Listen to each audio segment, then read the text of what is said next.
Hello students, very good morning. कैसे हैं आप लोग? स्टूडेंट, हम लोग फैक्टरिंग का कॉन्सेप्ट डिस्कस कर रहे थे और लास्ट क्लासेस में ही हमने टाइप्स ऑफ फैक्टरिंग डिस्कस करने के बाद एक एग्जांपल भी डिस्कस किया था, अगर आपको ध्यान हो तो। आज हम दूसरा एग्जांपल ले रहे हैं, इसका आपको सॉल्यूशन बताना है। X limited has a bills receivable of $1,00,000 which has factored to a factor in return of $1,00,000। मतलब एक्स लिमिटेड के पास एक बिल्स रिसीवेबल है। बिल्स रिसीवेबल आप सिंपल डेटर्स की तरह मान सकते हो, डेटर हैं ये $1,00,000 के, और एक्स लिमिटेड ने इसको किसी फैक्टर को फैक्टर कर दिया, मतलब एक तरीके से सेल कर दिया है। अब आपको पता लगाना है ये एक्चुअल में सेल है या नहीं है।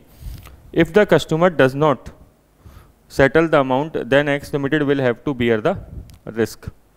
पास जनरल एंट्रीज। बताइए यहाँ पे रिस्क किसके पास है? रिस्क एक्स लिमिटेड के पास है कि रिस्क फैक्टर के पास है?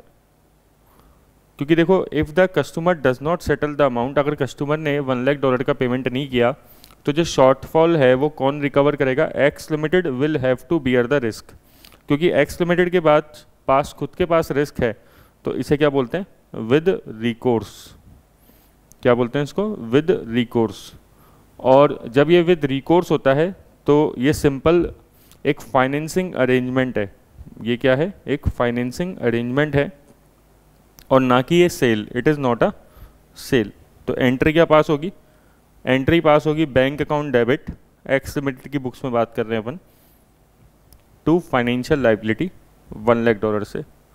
मतलब ये एक लोन माना जाएगा, फाइनेंशियल लाइबिलिटी मानी जाएगी।